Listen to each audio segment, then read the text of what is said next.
Most people walk past this biblical door to wealth. Most people miss wealth, not because opportunity is rare, but because their perception is weak. You cannot access what you cannot see. Money does not disappear in recessions. It relocates towards those who detect value before it becomes obvious.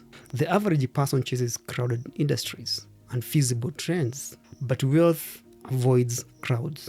It hides in overlooked value. The tragedy is most people stand beside the river and complain of thirst, not because the water is absent, but because bedding requires awareness. When someone says there's no money, they are confessing their blindness. You see, unmet needs always remain, unsolved problems remain, friction remains, and friction is where value waits.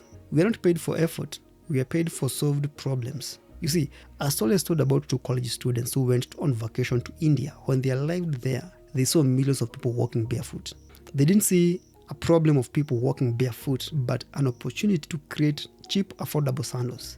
They went back to their country, designed the cheapest shoes, and shipped them to India. Within a year, they managed to sell millions of pairs. Within a year, they were multi-millionaires because they identified an opportunity and exploited it.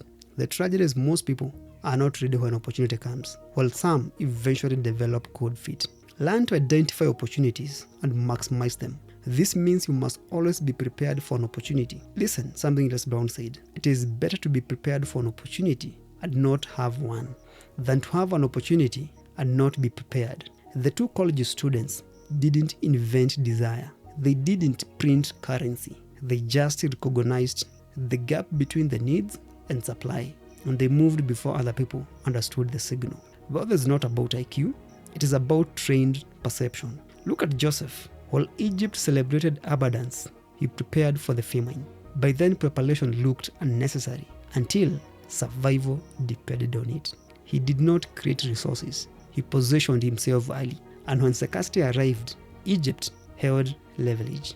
Opportunity doesn't announce itself. In fact, most times it disguises itself as inconvenience, inefficiency, and ignored demand. And distracted mind will walk past it. But the disciplined mind studies it. The real scarcity is not money, it is awareness.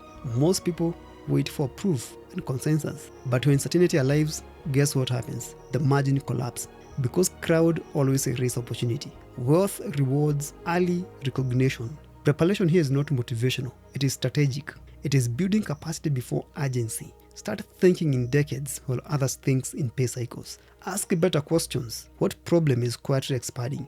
What frustration is normalized? What inefficiency is tolerated? What will become urgent later? Inside those questions are doors to wealth. The wealth asks different questions. What is missing? What is broken? What is ignored? But the poor, on the other hand, ask a different question. Where is money? You see, they don't understand that money waits at the intersection of perception and action. You see, my friend, the doorway to wealth is not locked. It is unnoticed. And only those who see it before the crowd will enter.